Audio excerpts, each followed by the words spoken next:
great way to support my efforts is to visit my support page at mindandmatter.substack.com. A link to that page is in the episode description, or you can search for it on the Substack page itself. The support page has an up-to-date list of my affiliate partners. These are companies I work with, and if you buy those products through those links or using the discount codes provided, those will get you a great deal on a variety of products related to optimizing physical, metabolic, or mental health and vitality. These are all products I use myself, and some of them are directly related to podcast episodes or formulated by Mind and Matter guests. For example, there's a great product called Keto Citra, formulated by a kidney biologist who is on episode number 186. It contains the ketone body BHB together with several minerals in a precise ratio formulated with kidney health in mind. There are also links to products like physical technology devices to track your metabolic health, digital applications to help you find and learn about food and consumer products, and more. One product I use every day is the AquaTrue water filter. I recommend this to everyone because it gets everything out of your drinking water: heavy metals, microbes, endocrine disruptors, microplastics, you name it. Other charcoal or gravity-based filters that a lot of people use don't get everything out, they just get some of the stuff out. So I really like the AquaTrue product. You can look for a link to my affiliate partners on my support page or directly in the episode description to this episode, or you can go to mindandmatter.substack.com to find it there.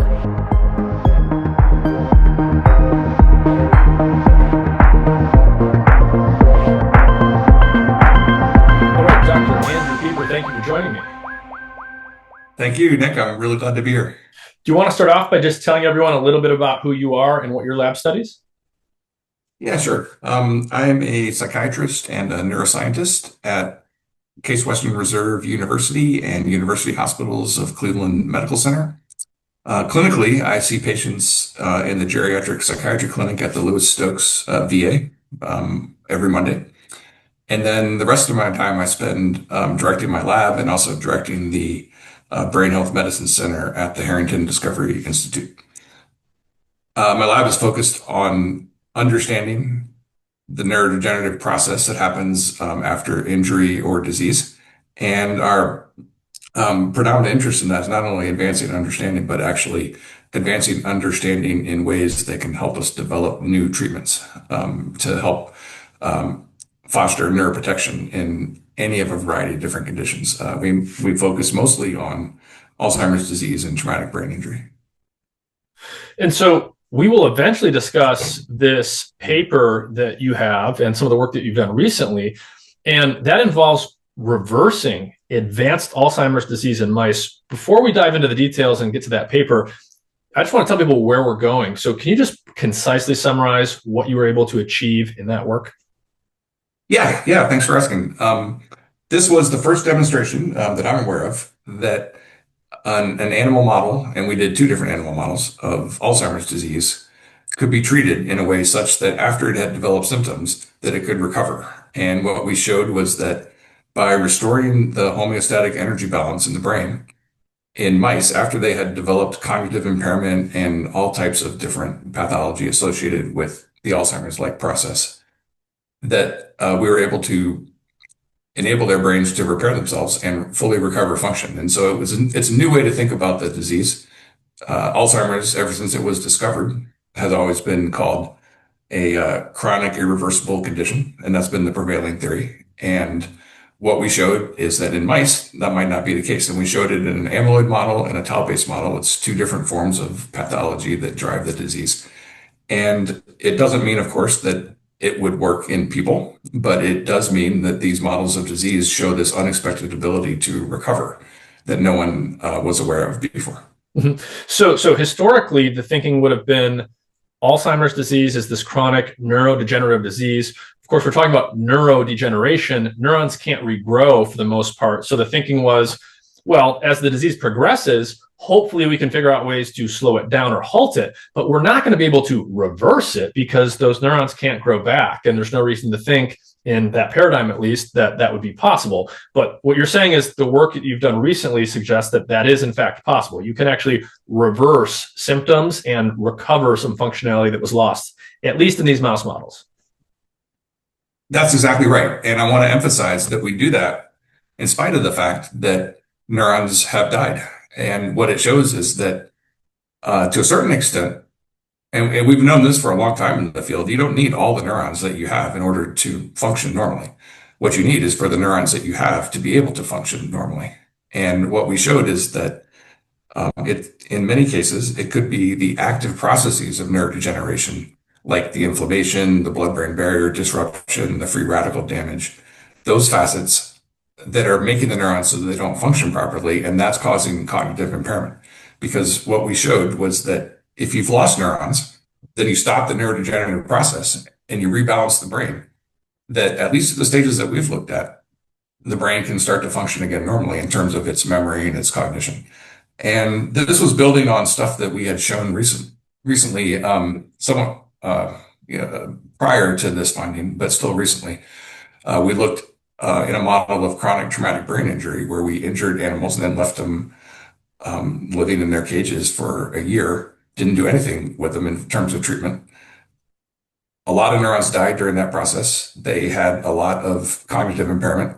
And then when we treated them to restore their energy balance, the animals that had the injury a year ago, over time, they were able to fully recover function as well, even though a lot of their neurons had died. And so that's also supportive of this idea that a lot of the symptoms that may be going on in these neurodegenerative processes could be due to the actual disruption of brain function because of the neurodegenerative process, rather than per se strictly due to the loss of the neurons themselves.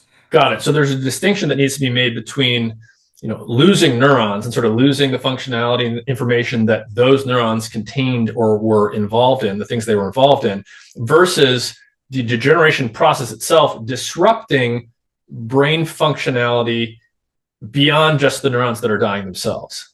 Exactly. Yeah. I think of neurodegeneration as the entire process that starts with the injury that then the neurons in the brain are trying to fight to recover from. That whole process is the neurodegenerative process. One culmination of that is nerve cells eventually can die, and they often do. But even before they die, the function is severely impaired. Yeah. And I want to give people a sense for how the thinking in this field has evolved, because people have been working on Alzheimer's for a long time. And as you know, and as some listeners will know, because I've covered neurodegeneration on the podcast in different ways before, the history of Alzheimer's disease, it goes back a while, and there's been a lot of controversy. So let's talk about what Alzheimer's disease is, and more than that, sort of the history of the field and how thinking among the scientific community here has evolved and changed over time. Can you give us what is the classic view of what Alzheimer's disease is and where it comes from that you would have learned in neuroscience and neurology textbooks, in the past several years up until pretty recently? Yeah. I think the classic view really stems from the original discovery that was made about 120 years ago, where they had a patient who had dementia, and then when they looked at her brain, she had accumulated all of these amyloid plaques. Amyloid plaques are, for lack of a better word, just clumps of protein that attain a specific shape, and that shape is called amyloid shape. Now, it turns out that a primary component of amyloid plaques in Alzheimer's disease is also a protein called amyloid. So amyloid protein is causing getting incorporated into amyloid plaques. But there are also a lot of other proteins in those plaques as well, besides amyloid.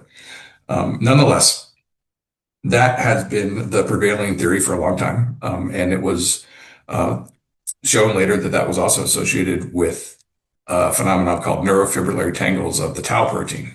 The tau protein is a protein that stabilizes axons, specifically stabilizes microtubules within axons. And axons are, you can think of them kind of like the wires that connect one neuron to another. It's the way that they release messages to each other and communicate. It's really important in learning and memory.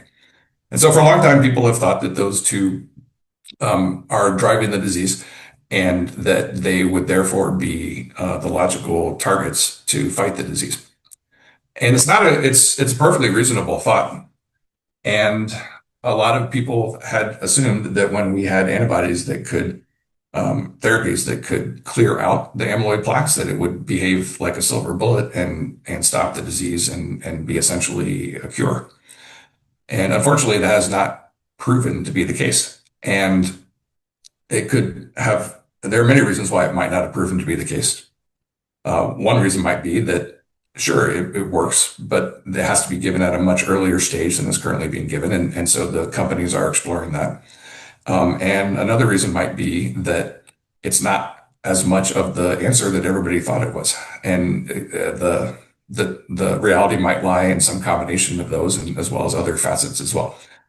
In any event, it's long been known that there are patients, they're not really patients, they're people who, for example, donated their brains to an Alzheimer's center or a brain bank as controls because they never had any dementia in their lives. And it's really important that not only people with a known disease, but people whose brains are normal be able to be examined so that we can understand what goes wrong with disease.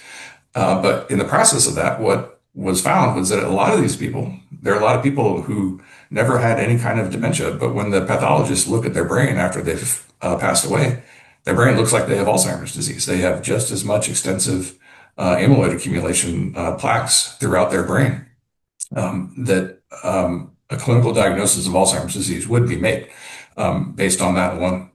And so that itself speaks to the fact that amyloid can't be the entire picture, right? So if there are people who are able to accumulate amyloid plaques to a great extent to what looks like they have Alzheimer's disease, but they never develop any of the dementia symptoms, then there have to be other really important factors in the disease process. And so that was kind of the tenet that we really took to heart when we started looking at this. Yeah. Okay, so basically, we've known about Alzheimer's for quite a long time. When you look at the brain and you look at the cellular level, the first thing that sort of jumped out to people was, oh, we've got these amyloid plaques, clumps of stuff inside of neurons that probably shouldn't be there, that aren't in everyone, they're not in all individuals. It seems to correlate with the disease, but over time, there were some peculiarities that sort of piled up.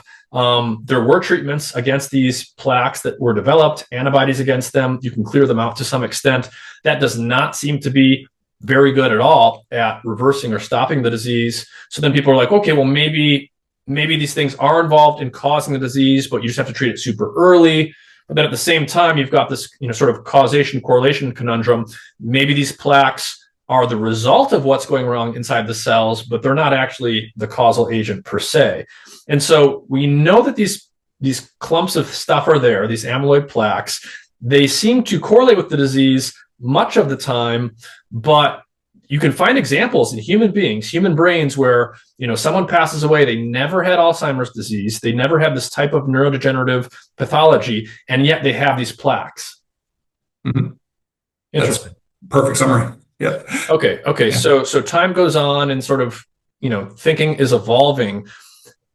What I've been hearing more lately, the past few years really, is a more sort of metabolism-centric view of neurodegeneration and Alzheimer's in particular.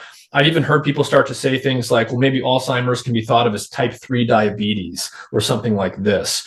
So how did the thinking start to evolve and incorporate this eye towards metabolic dysfunction, and what do you think about that personally?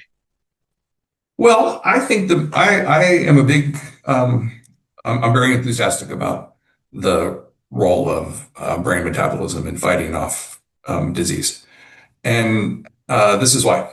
You're born with, for example, if you could be born with a gene that gives you a significantly higher chance of developing any aging-related neurodegenerative disease, but let's just talk about Alzheimer's, because that's what we're talking about right now. That gene is expressed from birth. It's expressed in utero. But people don't get the disease until much, much later, until they're very old. Even with the highest risk factors, it's decades until they are diagnosed with having the disease. And it's entirely possible that what's going on is that the brain is fighting off that disease their entire lives. They have that pathology that is continuing to assault the brain, if you will.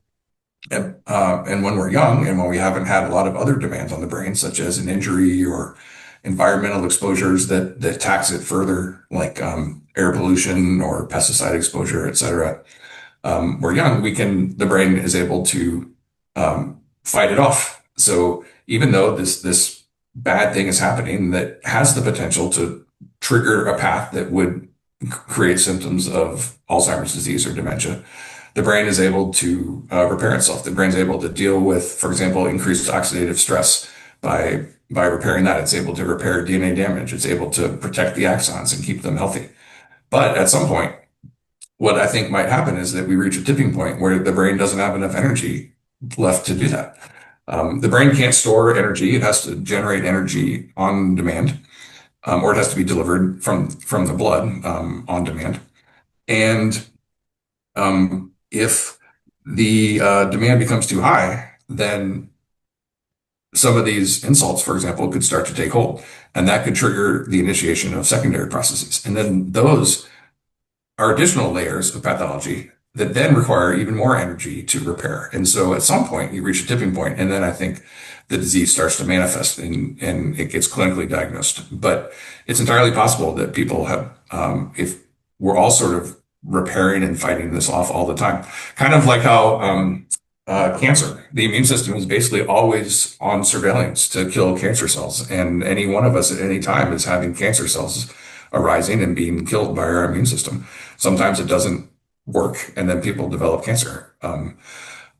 I think of these aging-related neurodegenerative diseases very similarly. And another point of support for that line of thinking is that one of the greatest risk factors for Alzheimer's disease is, has the person ever had a traumatic brain injury? So a traumatic brain injury is the most common environmental risk factor, the most serious environmental risk factor for Alzheimer's disease. And it's entirely possible that it's because it's a significant demand of repair from the brain needs to undergo after a traumatic brain injury. And in people who are also susceptible to Alzheimer's disease, it may be too much, and then it triggers the disease to be able to start as well. Got it. So a major environmental risk factor for Alzheimer's disease is just traumatic brain injury, some kind of physical insult that's going to cause tissue damage in the brain, and you can get neurodegeneration after that at some point. So something gets physically broken based on what the individual is doing in the world. At the same time, there are genetic predispositions to Alzheimer's and other neurodegenerative diseases that are fairly well characterized. In terms of the genetics that associate with Alzheimer's disease, what are the clearest examples there, and what are those genes encoding? Does that tell us or give us does that tell us something important or give us an important clue on what's actually going wrong under the hood? In some circumstances, yes. Well, I mean, in all circumstances, a gene that increases your chances of developing a disease will give you clues to what might be causing that disease in some people. There are a lot of mutations in amyloid processing, various stages of amyloid processing that increase the accumulation of amyloid plaques. And those are risk factors for Alzheimer's disease. So to me, those are strong arguments that at some level, at some point, the accumulation of amyloid plaques is not good for your brain. And that makes sense. But does that mean that that is the cause in majority of cases? Not necessarily. I mean, it could be that in some people with genetic predisposition, they accelerate that part of the disease more quickly. They develop plaques more quickly than other people. Could be that other people that don't have those mutations, they also can develop the plaques, and they might develop them along a different trajectory. But when they do develop to a certain point, they also could become damaging. So I just think it's a very complicated question, obviously. And the more we're learning about the genetics, the more we're seeing, for example, genes that are involved in metabolism, genes that are involved in different aspects of cell biology. There are thought to be lots of minor contributors to increased risk of all these different forms of neurodegenerative disease. And I think that also speaks to the fact that it really is, how long can you keep going before you reach that tipping point? The more of these factors you have that add the burden, the more susceptible you are to going over that tipping point and then developing the next phases that cause symptoms. Yeah. And as you said, stuff is always going wrong, throughout the entire lifespan. We're always exposed to oxidative stress. Cancer cells are constantly forming everywhere, all over our body. It's constantly. Yeah. But there's mechanisms built in to take care of that. And for the most part, they do. But eventually, right, they stop working so well. And most of us succumb to some kind of age-related illness at some point, just because the mechanisms themselves for cleaning up the bad stuff either break down, or some problem with how our cells are using and allocating energy breaks down. And again, like you said, like this stuff is happening all the time. Inside of cells, it's very busy. There's stuff moving all over the cell from one end to the other. New genes are constantly being turned on. Proteins are being trafficked here and there, and they're being recycled. There's probably clumps of goo building up all the time, but normally we can untangle those things, recycle them, get rid of them. And all of that is very energetically expensive, I would imagine, especially in neurons. Can you talk a little bit about what is sort of special about neurons from the perspective of energetics and the fact that, neurons for the most part, when they die, they die. They can't be replaced except in special circumstances.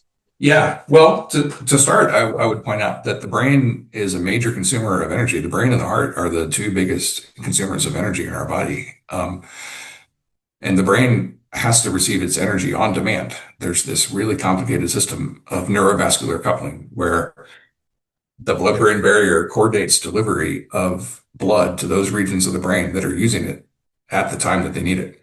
And then it slows it down when they don't need it. And that's really important that system be tightly regulated, because if you give too much blood to a region that doesn't need it, then you can actually have damage, because you have too many things being delivered to that region but not being used.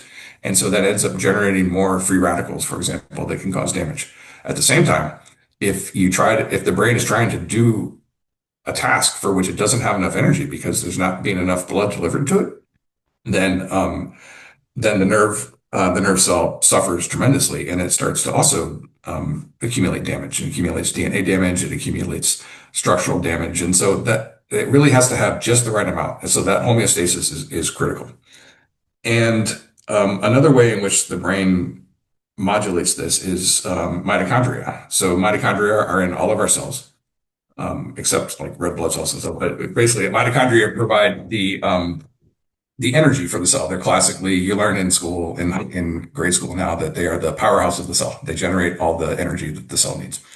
And they also coordinate a whole host of different events in the cell's life cycle. And mitochondria are so important in neurons that they are actively transported up and down axons. So nerve cells in the brain, they communicate to each other by extending these very long axons, which then form a synapse, which is they stop really close to dendrites of another neuron, and they release a transmitter. It could be a gas, it could be a chemical, but it travels across what's called a synaptic cleft, and it binds and it signals for the other cell to do something. And that's the basis of how our brain works. It's all learning and memory. It has to do with strengthening those connections, having those connections be very fast, having them on and off so that you have a sharp demarcation of the information that you want to have translated without a lot of noise. And it's extremely energetically demanding. Those axons are incredibly long compared to the length of the cell, and there's millions of them in our brain. And so that process is always putting, I think, neurons at metabolic risk, because any extra demand, they're at risk of not being able to meet. And so that's why I think that this concept of metabolic stability of the brain is really getting a lot of traction in terms of brain health for a variety of different applications. Yeah. So on the one hand, our neurons are very metabolically expensive. The brain is consuming more oxygen and requires more ATP to do what it does, gram for gram, than other tissues. And most neurons can't divide once they're mature. So I would imagine there probably evolved systems in neurons in particular to help buffer against that oxidative stress, because there's going to be so much oxidative metabolism in the mitochondria of neurons, using oxygen to make cellular energy in the form of ATP. And you can't, once the neurons mature, you can't lose it, because it can't be replaced like a skin cell or a blood cell or something like this. So I would imagine that there's probably some pretty exquisite mechanisms in the brain to help protect our neurons from that sort of oxidative stress sensitivity that they have. Mm-hmm. Yeah, the antioxidant defense systems of the cell are highly upregulated in neurons. As you mentioned briefly a little while ago, there are a couple of regions of the brain that do make new neurons.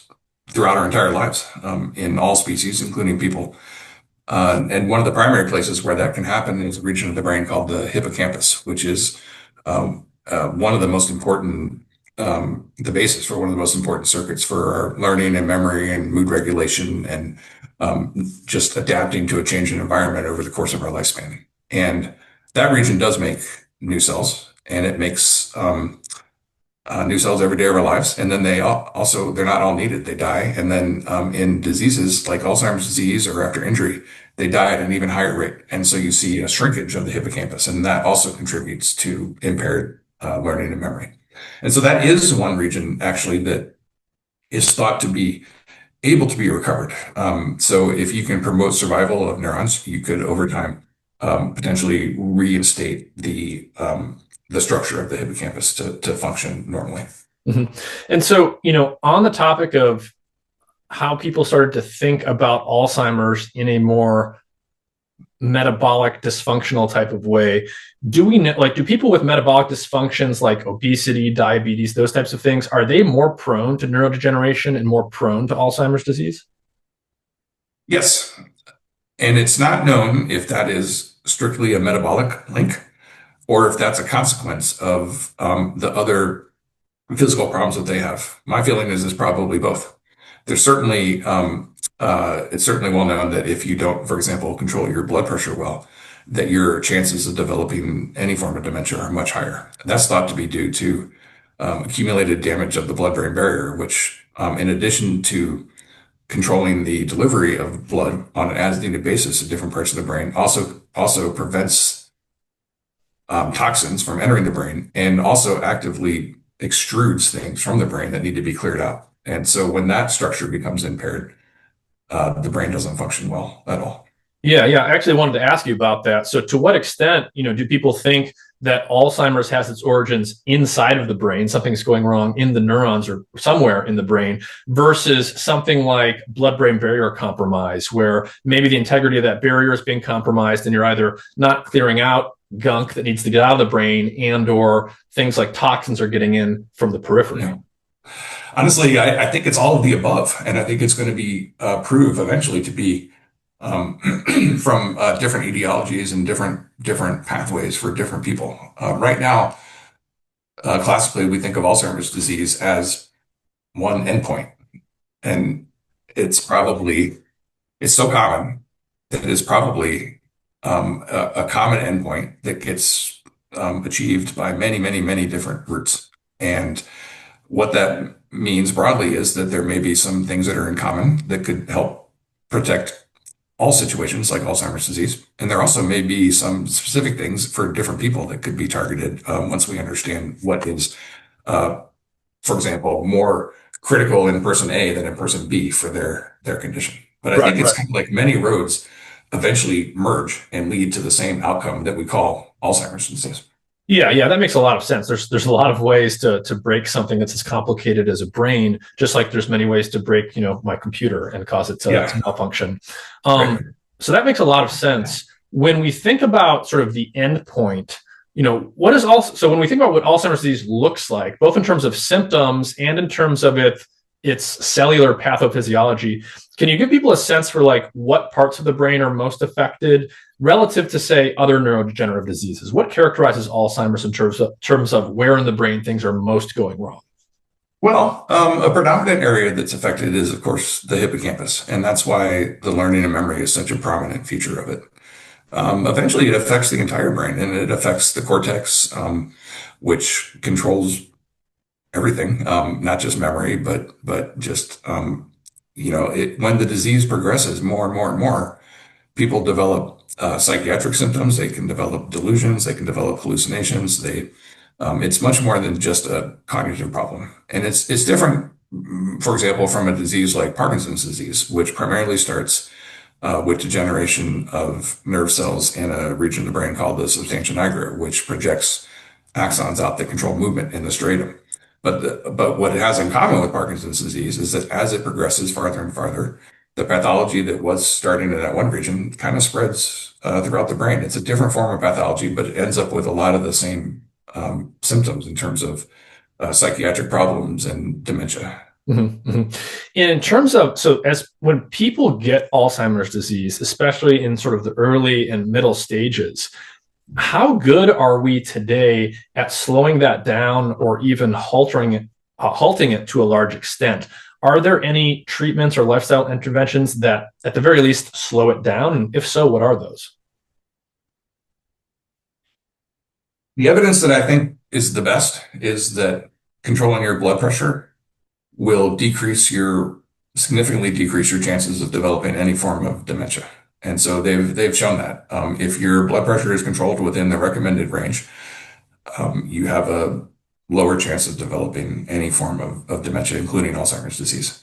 And again, that's thought perhaps to be due to maintaining health of the blood-brain barrier, because you don't want to be blasting your blood-brain barrier with really high pressure all the time, because then that can damage it. So that's one thought. Other things that are very important in terms of maintaining brain health that have shown a difference, for example, in patients who have early signs of impairment, things that help them are social engagement, physical activity, getting enough sleep. And those sound like, it sounds sometimes like, oh, that's what your parent told you when you were a kid. But the truth is that they're all really good for the brain. So when we sleep, we restore, and the brain pumps stuff out that it doesn't want to accumulate in there. And that's important. And if we don't give ourselves enough time to do that, then the brain doesn't get cleaned out properly. So that's a very simple way to think about it, but it's accurate. In terms of social activity and physical activity, those help the brain. Social activity, the interaction, the conversation that we're having right here, it's more engaging than when you're just sitting by yourself, or if you're just watching TV.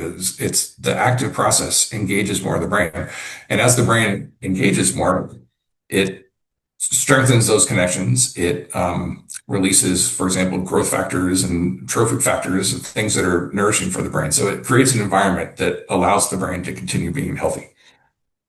Exercise has been shown to enhance, not just help blood pressure and weight and all that stuff, but it actually also enhances your generation of new neurons in the hippocampus, that hippocampal neurogenesis. There's been many studies showing that moderate exercise significantly increases that. So that's considered to be a good thing. And then along the same lines as social activity, there's intellectual activity, just not like doing really complicated stuff, but just engaging in just routine things that use your brain, jigsaw puzzles, things like that.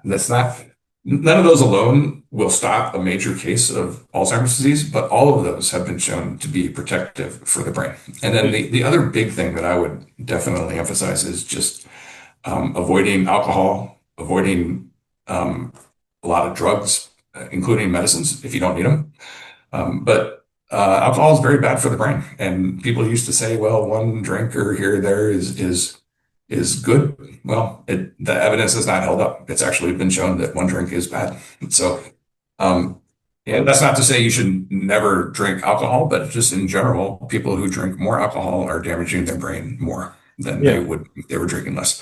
And then there's diet, and for that, that was really derived from the fact that certain populations had a lower incidence of Alzheimer's disease and dementia in general. And now it's known that there's a beneficial effect of doing what's called the Mediterranean diet, or a slight modification of it called the MIND diet. But basically it's vegetables, fish, avoiding a lot of red meat, avoiding processed foods, especially avoiding ultra processed foods. Those things really do seem to make a difference to make not just your whole body healthy, but your brain as well. Yeah. Well, one of the things that's kind of interesting is I've had some discussions in the past few months, mostly with fly researchers who are trying to understand the fundamental function of sleep. And, one of the things that really seems to be getting pointed to a lot in that field is that when animals sleep, there's obviously a recuperative function. Something is being repaired or recuperated. The question is, what exactly is that? As we mentioned, Neurons are very expensive. They're very metabolically active. They've got a lot of mitochondria. They consume a lot of oxygen, and therefore they produce a lot of reactive oxygen species and oxidative stress. And one of the things that seems to happen in the brain, especially, is that you get a lot of lipid peroxidation. You basically get rancid fats that get oxidized as an animal's awake. And one of the things that seems to be happening in those model organisms during sleep is basically immune cells come in and they take out the trash. You're basically building up, this oxidized gunk throughout the day. And if you don't get rid of it, it piles up. And, just like trash piling up in your home would cause a mess and problems in how you operate. I use that analogy a lot. Yeah. I talk about how if in your office, for example, you don't ever take out the trash, eventually you're not going to be able to get into your office anymore. You're not going to be able to do any work. So, yeah. Yeah. So thinking about metabolism a little bit more, thinking about your work a little bit more and how sort of the field has evolved the last few years, what are some of the major inroads that have been made linking metabolic dysfunction to Alzheimer's disease? I'll let you sort of pick where to go here, but I know that one area that we'll probably talk about is NAD homeostasis, probably in the context of just mitochondrial biology generally. But what are some of the major things that have started to happen relatively recently in the field that got us thinking along the lines of mitochondrial dysfunction and energy metabolism when it comes to Alzheimer's? Yeah, well, I think people have done steadily over the years have accumulated a lot of evidence that mitochondrial function is impaired as the disease progresses in Alzheimer's, and that it's also impaired early in the disease process, suggesting that it could be contributing to its progression and not just a consequence of the disease, but actually a driving force. And mitochondria, like we mentioned before, considered the so-called powerhouse of the cell. They make the energy that the cell needs. And a readout of that energy, I think of it as kind of like the charge of the battery, for example, on your cell phone. A readout of that is the ratio of NAD to NADH. NAD is an important coenzyme that is critical for a whole host of different events, reparative events throughout all our bodies. And that ratio has to be normal. And under stress, we've seen that ratio goes way down. Not just us, a lot of people have seen that ratio of NAD to NADH drastically decreases, meaning that the cells under a lot of stress, it does not have enough energy stores. It's like trying to, it's like you don't have enough gas in your car, and all of a sudden you're adding it on a trailer behind your car and going up a hill and eventually you can't do it. And if you can't do it, eventually the car dies. It's sort of the same principle with cells if their energy level gets too low. So it's thought that if you could keep that in the right range, that you could help the brain repair itself. And I think this is an important point, is we have some idea about some of the things the brain does to repair itself. People have studied at length, for example, all these antioxidant defense mechanisms and things. But the reality is that the brain is so complicated. There's so many things we don't know about it. There's so many things that it does all on its own that we have no idea. However, it's a good bet that those things require energy and that it's been doing those all our life. Yeah. And so by targeting mitochondrial health and targeting keeping that balance, energy state balanced where we want, what we think we're doing is we're helping the brain do some of the things that we know it needs to do, and a lot of things that nobody knows, but it still needs to do. And in the end, it's making the brain healthier. Yeah. So NAD to NADH ratio is important. You likened it to sort of the battery on your cell phone. You mentioned that NAD is a coenzyme. It's really important for mitochondrial metabolism. Can you say just a little bit more about what exactly it's doing and where it comes from? Well, it's synthesized in the cell from various precursors, and all cells need it. It's a cofactor for many enzymes. It helps with electron management. It helps with managing oxidative stress. It's a really important energy source. And this is an important point. There are some studies that have shown that if you have an animal, for example, that has been altered to have an increased chance of developing cancer, such as with a mutation, such that it has a higher rate of spontaneous tumors. If those animals are fed precursors of NAD, like some of these over-the-counter NAD precursors that are being sold, those animals they've been shown to develop cancer at a higher rate. And they've also been shown that their cancer cells are more likely to metastasize, especially to the brain. And that is thought to be because cancer is so, cancer cells, they take NAD, they love NAD, and so they take it up, and so it fuels them. And I want to emphasize that that's been shown in some animal models. It has not been shown in people. So it's I often get asked this question: why can't we just take NAD precursors instead of using this chemical that you guys are, this approach that you guys are saying? And I would say that the approach we're taking is much farther upstream. Our agent, our P7C3 compound, it stabilizes mitochondrial activity. It helps it function better. And as a consequence of that, the NAD-NADH ratio is normalized. We never see NAD. We've given it to animals for extended periods of time, and we never see it elevating NAD up to super physiologic levels. And so, in as much as it could be a concern if your NAD were too high, we've been able to avoid that happening. So I just think that's an important consideration for people to make. There's a lot of people, I know people injecting NAD, et cetera. And I think that there should be a lot more caution warranted. I'm glad you brought this up. I wanted to ask you about it. NAD is getting a lot of attention. People are supplementing with it because it's a hot topic in the aging field, because it's not just neurodegeneration and neurons that have this change in their NAD over time, but our cells generally. And this is a hot topic in the aging world. What you're saying is, because the natural question is, oh, well, if NAD goes down with age and it goes down with neurodegeneration, why can't we just supplement with it? What you're saying is, at the very least, there can be situations where that can be a problem. There is such a thing as too much NAD, and it sounds like there are animal models where it can actually aggravate something like cancer.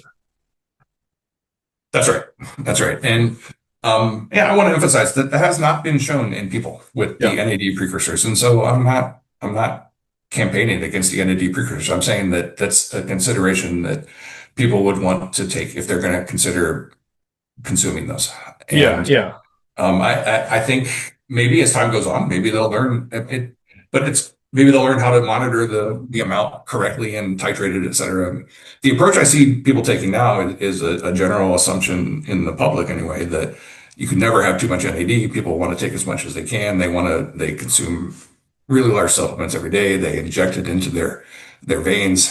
And I would think that might be a little, I would give caution to that approach personally.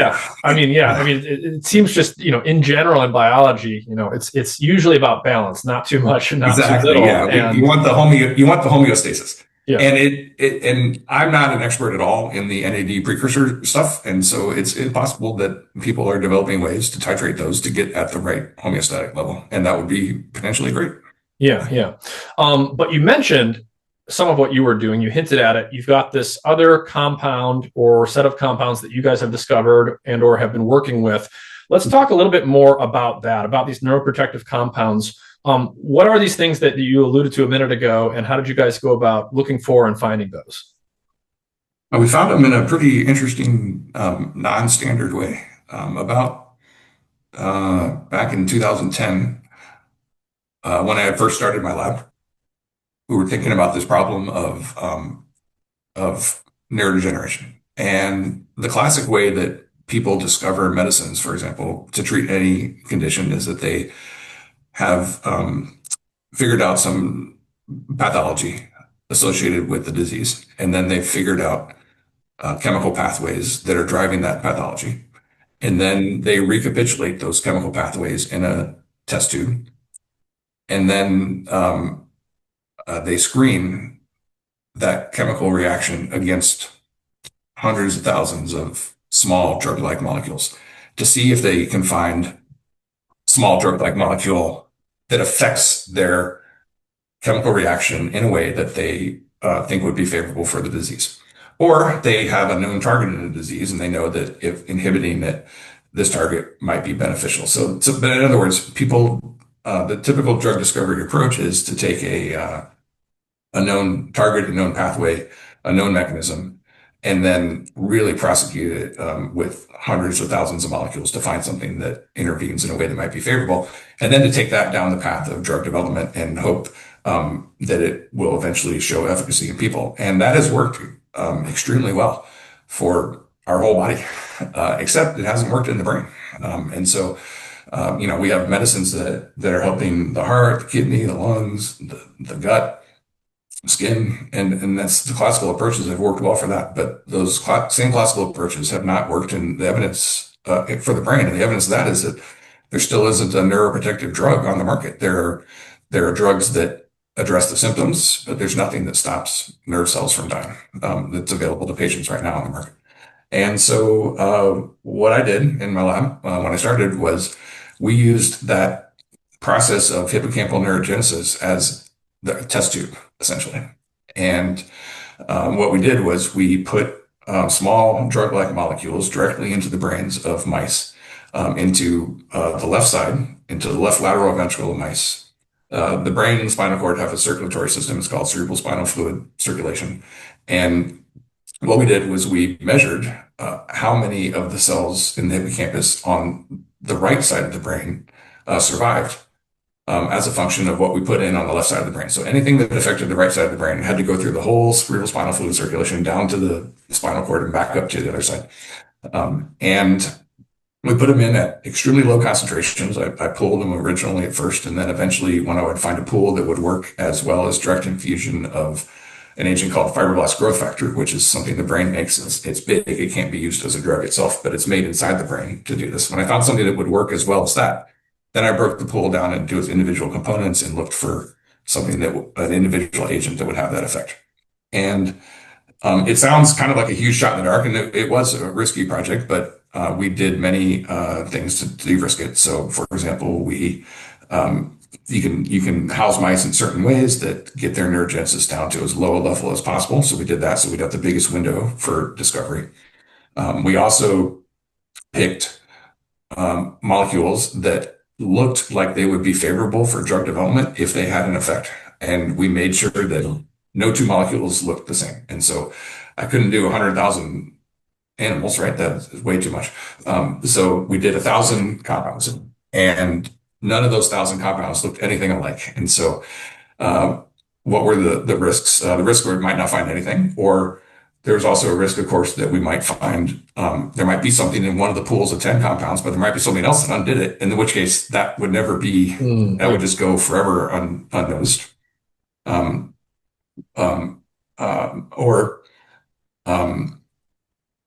There could just be a risk that it wasn't going to work at all, because it was just a in vivo experiment. But what it turned out is that it worked really well. And in pool number 7, it turned out that compound number 3 had this really favorable effect on promoting the survival of hippocampal neurons that were born in the adult mouse. And so we named it P7C3 for pool 7, compound number 3, just to keep track of it. That's how we did it. And then we just started studying it. And so we worked with medicinal chemists. We worked with collaborators all over the world, and we found a lot of interesting stuff about it long before we had any idea how it worked. But we were able to make more active compounds that more potently produce this effect in mice. We were fortunate that the original compound that we found, even though we discovered it by putting it right into the brain, it turned out that its structure was such that it would readily cross the blood-brain barrier, which can be a problem with many drugs. But this one got right in. So we weren't beholden anymore to that laborious surgery process. We could actually start giving it peripherally, and it turned out we could give it orally, and it got in really well. So we were just extremely fortunate. So that was a lucky break. So this drug, that was a complete lucky break. I mean, you take it orally, the mice it's bioavailable enough and crosses the blood-brain barrier that it can actually get into the brain. So you didn't have to go through some arduous process of trying to tinker with the structure and make it permeable to the blood-brain barrier. It sort of just got in on its own already. Right. That being said, we have made hundreds and hundreds of different variants now in efforts to improve it, to understand it, et cetera. So there is still a lot of changes that are being made beyond the one that we published on with the paper that you had contacted me about. That one works really well in mice, but we are now making it optimized for clinical trials for people. But some of the earliest things that we did, we had many questions. Of course, we wanted to know how it worked. Yeah. I thought that would be very simple to figure out. I didn't think it would be simple, but I didn't think it would take a decade. But nonetheless, we made a lot of progress before we even understood what it was doing. And some of the things that we found, for example, were that one of the first things we tested was, could it help neurons outside of the hippocampus? Because in the original screening assay, we had only looked at newborn cells in the hippocampus. Yeah. But Well, before going on, so the basic result is this compound basically boosted neurogenesis in the hippocampus. correct. And so how did it boost neurogenesis? It could increase their birth, or it could increase their survival. So that was pretty easy to figure out. We just did what's called a pulse chase experiment, where you just give it at a certain time and then you look at various time points. And what we found was that it was not increasing their proliferation at all, but it was really potently increasing their survival. So they were born at the exact same rate, but they survived twice as high, which was awesome. I mean, I knew the way the assay was designed that we could get agents that might do one or the other. And we did find some other ones that we haven't reported on that, for example, boost neurogenesis, but don't boost survival. But the one we focused on is this one that boosts survival. And that's because we think that's the most immediate area of unmet need, is to things that could help nerve cells survive under conditions of stress. So the first thing we did was see, could it work outside of the hippocampus? And so for that, we just did a couple different models. We did a mouse model of amyotrophic lateral sclerosis, which has to do with death of spinal cord motor neurons. And we showed that it was really potently protective of spinal cord motor neurons as well. And then we did a model of Parkinson's disease, which involves injecting a chemical called MPTP into mice, which is preferentially toxic to the same cells that die in Parkinson's disease. And we showed that we could protect as well in that. So over time, we have extended it. We extended it to multiple different models, and we showed that in all of these different models where the nerve cells are starting to die, that we can slow down, in many cases stop that neurodegenerative process. And we shared the compounds as we developed them. We shared them widely with people around the world. And I've been really excited to see that other people have shown that it also works really well in other organ systems where there's energy failure. And so that's kind of emerged as the common theme in all of these different conditions. So for example, myocardial infarction, which is a heart attack, we have people who showed that it worked in that. Another group showed that it worked really well for muscle wasting. Another group showed that it worked really well for osteopenia, which is degradation of the bones as we get older, wasting of the bones. Another group showed that it worked very well in acetaminophen-induced liver toxicity, which is, you take Tylenol, it can cause liver failure. That's an energy crisis. And so all these things kind of converged on energy. And then when we, right. At the same time, we were just basically looking at everything that was going on with the cells. And what we now know is that it works really potently to enhance the function of mitochondria, and that downstream of that, we get elevated or preserved energy levels. We get elevated mitochondrial function, which causes stable energy levels in the organs. Great. So it's working in a variety of contexts. That points to, something must be in common across all these contexts. Maybe it's something to do with basic energy metabolism in the mitochondria, and that's why you're seeing it work in all of these different types of experiments. So let's dig into that a little bit more. What exactly is it doing to boost mitochondrial function? What does that actually mean?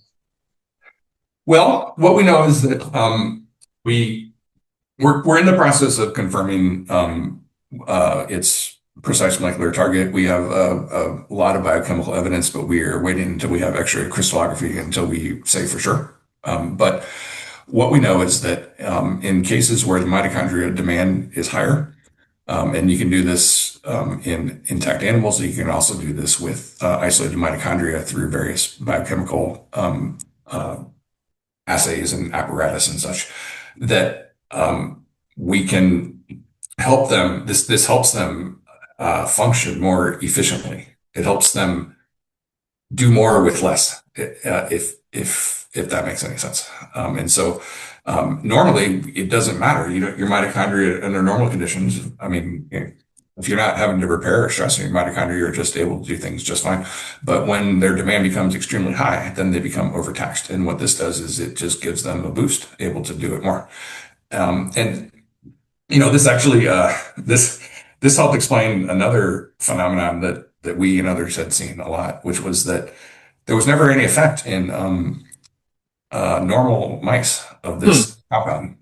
We only saw that it would do things when the mice were stressed or when they were hurt in some way. And that's been shown by everybody else we've got too. So whenever we do experiments, you do, of course, the injury model or the disease model, and then you do the control mice that don't have that injury or disease. And you do control mice that get the vehicle or the placebo, and you do control mice that get your drug. And then you do the disease or injury model that get both those things as well. And we've never seen anything other than elevating the survival of hippocampal neurogenesis. We've never seen anything that it does to the normal mice. And so normal mice, normal mice are doing just fine. Yeah. The normal mice don't really respond to it in an obvious way. They're not running around with a bunch of energy. They're not producing an incredible amount of neurogenesis beyond what's normal. It really seems to be reversing some problem that you see when something's wrong.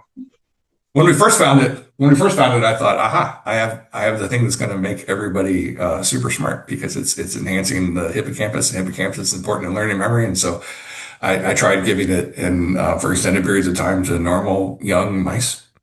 They looked exactly the same.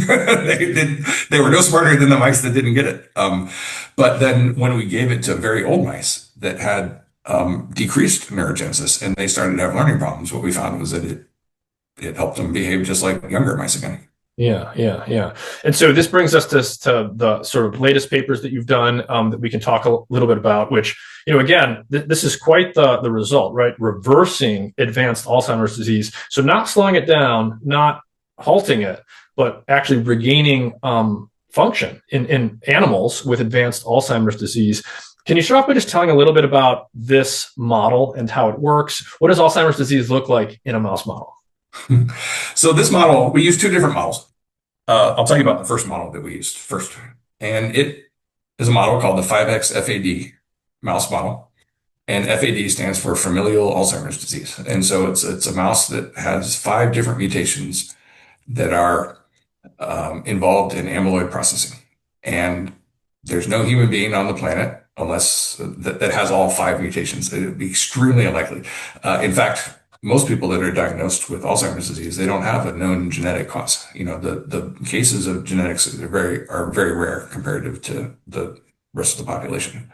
Nonetheless, this is a popular model that's used because it causes such drastic, severe amyloid disruption that the mice develop a lot of the symptoms of Alzheimer's disease. And so this goes back to the whole amyloid hypothesis. And this is part of the reason that I think one cannot say that amyloid is not playing a role in the disease in any event, because part of the way that we study it is to create these animals that have really disrupted amyloid processing, and they develop the same things that happen in people with Alzheimer's disease. It's not perfect one-to-one. Alzheimer's is a uniquely human condition, but they develop a lot of the different forms of pathology and impairment that people with Alzheimer's disease get. They get blood-brain barrier deterioration, they get axon degeneration, they get DNA damage, they get oxidative stress, which to their proteins and their lipids, and they eventually develop cognitive impairment. They also, even though there's no tau mutation in these 5XFAD mice, eventually they start to develop various forms of tau pathology as well. And so it's a nice model for the disease in a way, because by 6 months they got the disease, and so they're developing these symptoms. And so we started with 2 different approaches. One, we started treating a group of mice when they were just 2 months old, before they had any pathology or any problems. And we treated them every day. And then we tested them at 6 months, and they hadn't gotten the disease. And so we knew that it worked for prevention. And this actually backed up what we'd published a little earlier with this molecule in a rat model of Alzheimer's disease. That rat model of Alzheimer's disease has mutations in both tau and amyloid. And we showed that we could prevent it in the rat model as well. But then we went one step further and we said, well, if if the energy failure, because we had also looked at human Alzheimer's brain, and we saw that the severity of symptoms and severity of pathology correlated with the magnitude of disruption of this NAD/NADH ratio. And so we thought, well, if this is surrogate measure of mitochondrial function, the NAD/NADH ratio is correlating so strongly with the onset and severity of symptoms, then and an intervention that keeps this normal prevents the onset of symptoms in this model. Well, might we be able to help the brain repair itself? Because between that 2-month and 6-month period, even though like the animals don't have full symptoms until 6 months, a lot of pathology is starting between that time. Yeah. And what we reasoned was that, well, we were helping the brain prevent that from happening. We were helping the brain recover, or helping the brain prevent it. And so then we thought, well, if it can prevent it, might it also be able to recover function? And so the next set of experiments we did in this study was we got a whole other group of mice, and we waited until they were 6 months old. They had florid cognitive impairment. The disease was in full swing. And then we started treating them, and we treated them every day for 6 months, and we tested them at 12 months of age. And what we saw was that their memory and learning and memory was completely recovered back to normal, as if they had never had the disease in the first place. Really? And then when we looked in their brains, after we sacrificed them and looked in their brains to look at the disease process, we saw that the brains had repaired themselves. They still had amyloid plaques, but they didn't have problems with the blood-brain barrier. They didn't have the DNA damage. They didn't have the oxidative stress. Their axons were properly functioning, properly myelinated. We also did electrophysiology studies with collaborators to show that to investigate whether or not the nerve cells were able to communicate properly, and they were. And so that was the first evidence that I know of that a brain that has such an advanced form of a disease, which mimics Alzheimer's disease, could actually recover if you restore the energy. So you can give this compound to young animals that are predisposed to getting Alzheimer's early. And if you give it to them before they normally develop Alzheimer's, they do not develop Alzheimer's-like symptoms as adults. You could also give it to mice who have already developed all the symptoms. They already have this Alzheimer's-like condition. And it doesn't just stop it. It doesn't just reverse the symptoms. When you look under the hood, the brain has actually repaired itself in many ways. But importantly, the plaques are still there. The amyloid plaques are still there. But the blood-brain barrier dysfunction is reversed to a large extent, and other things look normal. So somehow this energetic problem that seems to be there that was resulting in plaque buildup and blood-brain barrier dysfunction, etc., it was reversed to some degree at least, and the animals looked pretty normal behaviorally. And sort of this indicates that like maybe the amyloid plaques are a consequence of the underlying bioenergetic problem, but they're not the whole story. Well, it could indicate a lot of things. That could be one thing it indicates. It could also indicate that in this circumstance where we are giving them an unnaturally high driver of amyloid plaque, extremely high, higher than happens in humans with the disease, that it starts a chain of events starts across multiple different layers in the brain as a result of that. And then those events, they feed off of each other. So it's possible that the plaque, I think in this animal model, the plaques, the amyloid pathology has to have started the disease because that's the genetic problem and that's what drives the disease. But what we showed is that the mice can withstand that driver if their energy is sufficiently maintained. Right. So, and I think of it like there are, I named, half a dozen different pathologic events that happened that were fixed. Well, all of those, they feed off each other. It's not that the plaque is always starting this one, and driving it. The plaque I think the plaques and the amyloid pathology at some stage, eventually it becomes plaque, but at some stage of that process, it is triggering certain events. And then those events are triggering other events, and they're feeding off of each other to the point where it has a life of its own. And perhaps at that point, it's too late to remove the plaque. I mean, you remove the plaque, but everything else is already gone. And so what we think is that we're able to, the brain is able to halt those other processes using this natural ability that it had been using all along, that it was suddenly overwhelmed because it got too old and the demand was too great. And that we're able to, the brain is able to recover even in the presence of those plaques. So now we're doing a whole host of different experiments with this. We want to know, for example, in those animals that we stopped treating at 6 months, we treated from 2 to 6 months. If we stop treating, when do the animals develop the disease again? Is there a especially vulnerable period early on? Right. Or will they just start to develop it? You know, my hypothesis is that they'll start to develop it because they're no longer being given the proper fortified to fight it off. We're also testing when we treat the animals and reverse all their symptoms and reverse the pathology. Does that reset the brain in a way that helps it maintain that? Right. And we want to ask that question because it's an interesting question. We don't know the answer, but in the TBI study, we only had to treat for a 1 month period of time to restore the energy. And after that, the animals' brains were able to function normally thereafter for months on end with no problem. Now, it may not be the same thing with the Alzheimer's, and so it may be that they need to be continually treated. And so that's the kind of thing that we want to. Mm-hmm. Yeah. But what I want to point out is that all the animal models of Alzheimer's disease are by nature extremely artificial. Right.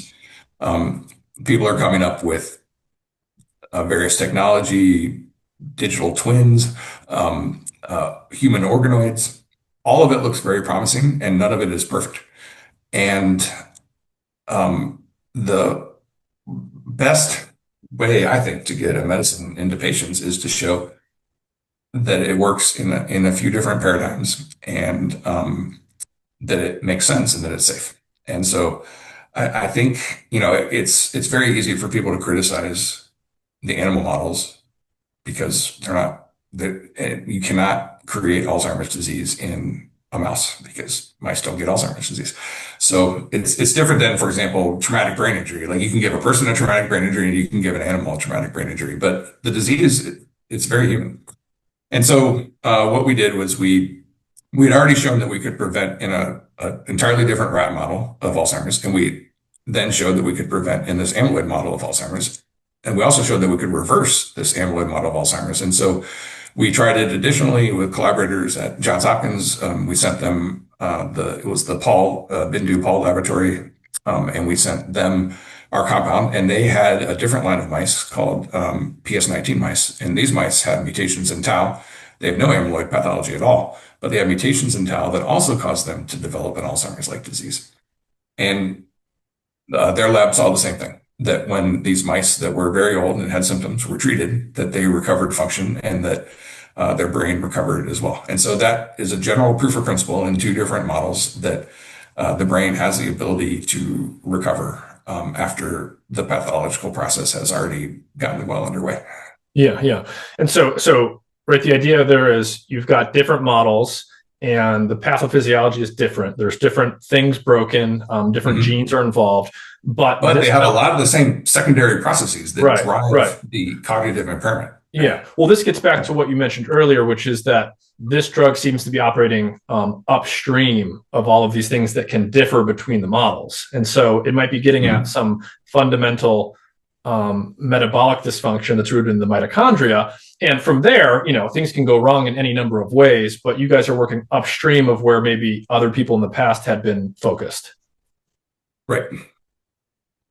And so, you know, I just have to ask the question, you've already kind of alluded to it in a way, you know, these are mouse models and there's a long history and a very large graveyard of drugs that looked really promising in mouse models and other models. And then you get to the clinical trials and they just don't do anything. What is your hope, or is there any reason to think that this could be a different story?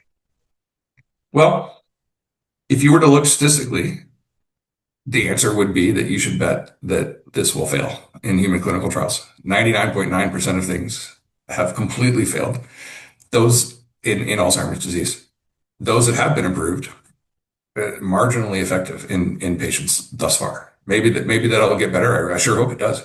But thus far, the field there's a lot of cynicism in the field that, and rightly so, that things that have been shown to work in various laboratory models don't end up working in people. So that is the risk. And on the other hand, the problem is immense. We have a novel approach. We have it's a reasonable hypothesis that has not been tested before. We've shown a proof of principle in different animal models for recovery from advanced disease, and no one has ever shown before. So it's a brand new way to think about the disease. So in my mind, it's important to test, and we're dedicated to seeing it through as long as it can be shown to be safe in human safety trials. We want to see if it works in people, and it has potential. If it works in one neurodegenerative condition, it has potential to work in a lot of different ones. And I just think that I'm not trying to convince anybody that it's going to work, but I think it would be just terrible to not try. Because the problem, the magnitude of the problem of aging-related neurodegenerative disease and traumatic brain injury is so high, and there's nothing to treat people with right now. And, people are living a long time with these neurodegenerative diseases because the rest of the body has really good medicines, but they're not living necessarily any better. It can be a really, everybody knows, it can be one of the toughest things for patients and for their families to go through these neurodegenerative conditions. And so I think it should be declared a national emergency the way that the government declared a war on cancer. I think the government should declare a war on Alzheimer's disease. And I think we should really be trying to think about different ways to approach the problem. And if something looks reasonable, then it should be tried. I mean, as an analogy, when I did that screen in living mice to see if I could find things that would enhance the survival of cells without considering how it might work, a lot of people, including the NIH, said that was a terrible idea, that it was crazy, that it might completely fail, that it would be a spectacular waste of my time. And it wasn't. So I just think if you don't try, you're not going to know. And if you have a reasonable idea and it makes sense and you do it carefully and you do it safely, I think we need to try because we don't have anything else. So what do the next steps look like here on the clinical side? How long will it take approximately, and what's involved in doing the first phase of human safety trials? Right. So we've formed a company. It's called Glengarry Brain Health, and we are about to close on our first round of funding, and then we have already made so many different analogs of the molecule that we're getting a partner who can help us do a lot of things that we can't do in my lab in terms of drug development. And we have a funnel of activity and potential side effects and et cetera, and we're going to take those through that. It's possible that we already have made the candidate that we would want to go into people, and it's possible that we haven't yet. And so we got to take some time to find that out, and we can find that out much more quickly through this mechanism. So that's what we're going to do.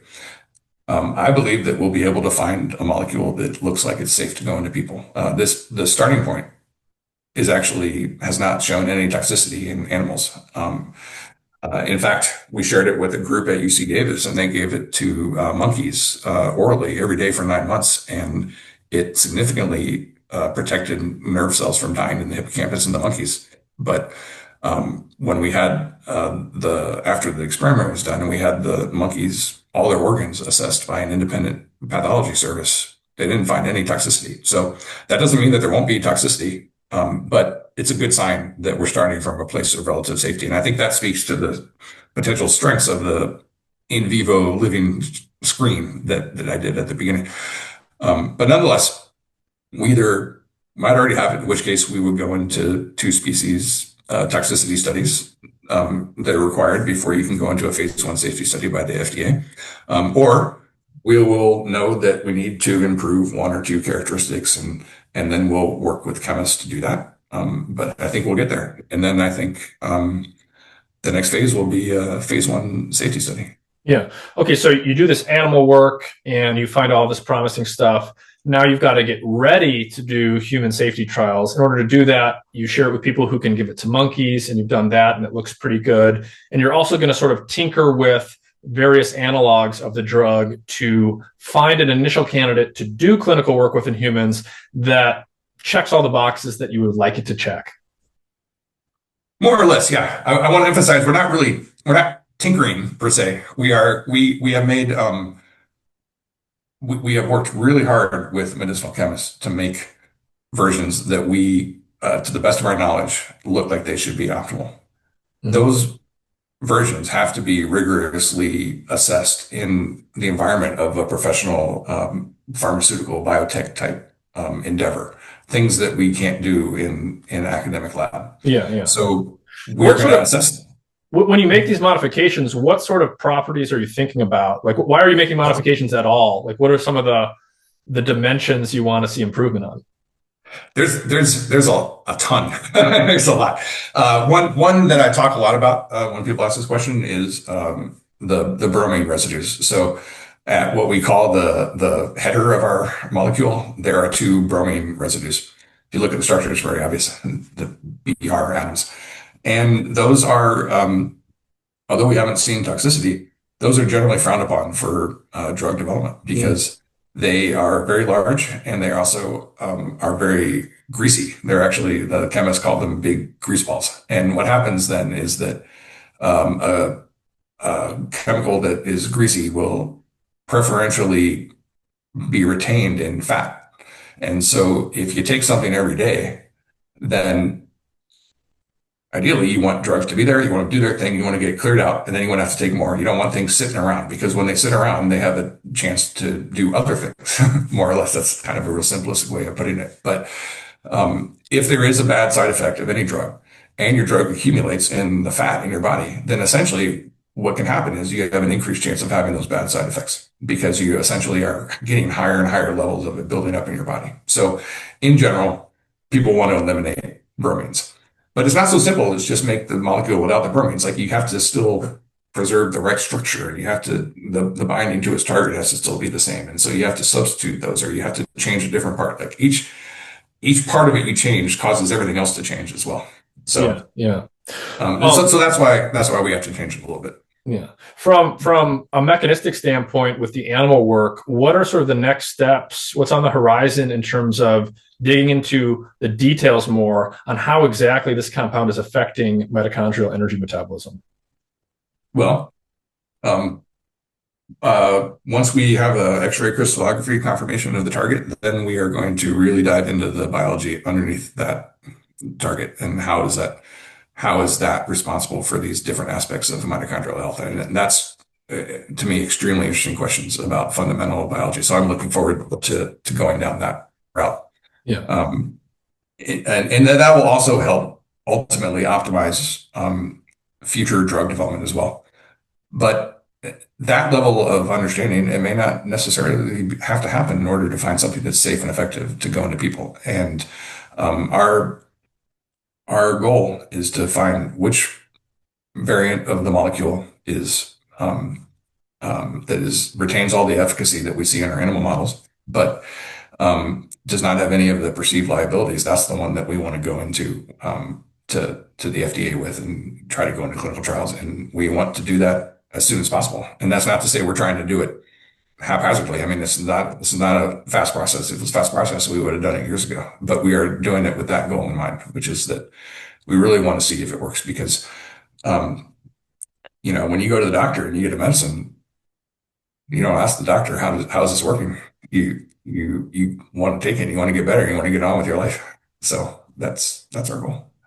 Are there any final thoughts you want to leave people with or anything you want to reiterate on the general subject of Alzheimer's disease and neurodegeneration, especially as it relates to metabolic health?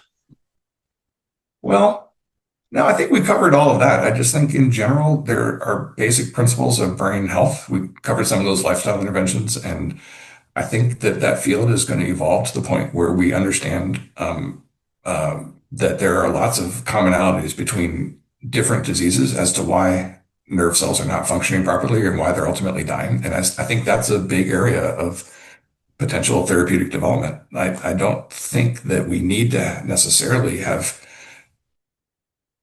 always be looking for one specific thing for this disease. I think the field could benefit a lot if people would just focus on ways to keep the brain healthier and how do those affect the trajectory of different diseases. And I think the process of understanding that is going to give a lot of insight into the different diseases. And so I think that notion is really catching on in a big way amongst the field. I also want to stress that there's a lot of cynicism around Alzheimer's disease, especially. I'm sure you've seen a lot of the stuff in the press about people who lied in various studies or faked data, didn't do a clinical study the right way. It's all out there. It's all published, and people see it, and I get asked about it all the time. And I think it's truly, truly sad that people are doing those things. And I think it's also part of human nature. There are people like that in every field, basically in the world. But I don't want people to think that that's the majority of people in the field working on brain health. I know many people. I mean, there are so many people who are working really hard on this problem, and there's a real push in the field of neuroscience and just medicine in general to attack this problem, because if we don't solve this problem, it's going to cripple society. And so I want people to know that this is being taken very seriously by the field. And the last thing I would like to say is that philanthropy has been so vital to the process of developing this particular project. And it wouldn't be here if it weren't for people who had generously donated money to do these studies, people who are willing to take a chance and do a risk on it. The NIH, as we all know, especially now, the NIH funding is harder and harder to get for various reasons. And in many cases, the NIH has always been somewhat like the NIH did not like my idea about screening in animals, but some donors did. So I never would have been able to do it without the help of donors. And so I think that's just really important, because research is extremely expensive, and it's almost like you have to be an entrepreneur to have a successful lab. You have to have your ideas, and then you have to get them funded, and you have to get support for them. And different people have different thresholds for risk versus reward, high risk, high reward. And without philanthropy, and I know this is the case for so many other labs, without philanthropy, so many breakthroughs probably would never have happened. So when people think about things that they can do with their money to help the world, I hope that they think about science, supporting science. All right. Well, Dr. Andrew Pieper, thank you very much for your time. Thank you. It's a pleasure to be here.